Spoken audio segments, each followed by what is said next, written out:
Hi guys, magandang araw. Pag-usapan natin ngayon yung patakaran dito sa Hong Kong, kung paano mag-work dito sa Hong Kong. Actually, hindi ako nagbe-vlog talaga, kaso may narinig ako usually may mga naririnig ako mga comments tungkol sa pagtatrabaho dito sa Hong Kong na panay negative. So, gusto kong review, i-debunk yung sinasabi nila palagi ng mga negative na mga kalakaran dito sa Hong Kong kung ikaw ay pupunta dito bilang Pilipino na magtrabaho dito bilang Pinay. Unang-una sa lahat, matagal na akong nagtatrabaho dito sa bansang Hong Kong, mga 15 years na siguro, at sa previous na employer ko at kasakulukuyang employer ko is 10 years na nagbo-work ako sa kanila.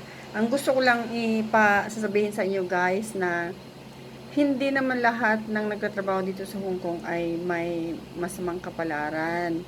Marami rin namang mga employer na mababait.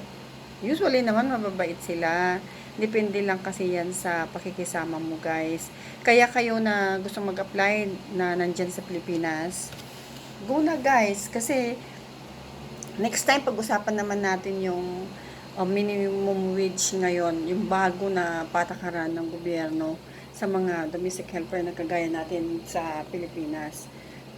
Kung gusto niyo magtrabaho dito guys, maghanap na kayo ng agency at go na para sa ating pangarap. Kasi kahit naman maliit yung sahod na sinasabi nila guys, marami din namang mga benefits yung napupuntahan nung sahod natin dito, 'di ba? Hindi nga kagaya doon sa ibang bansa na mataas ang sahod, pero at least naman kahit papaano, hindi naman nahuhuli yung sahod natin sa minimum wage sa Pilipinas. Kung gusto nyong umangat ng konti sa buhay, why not na try nyo ang Hong Kong? Yun lang muna ang pag-uusapan ngayon natin guys, ngayon dito sa pagtatrabaho natin dito sa Hong Kong. Next time, i-reveal ko sa inyo yung minimum wage, kung magkano na ba talaga ang bagong patakaran ngayon. So, next time guys, panoorin nyo ako. Paki-subscribe na rin guys, kasi bago lang ako dito sa YouTube.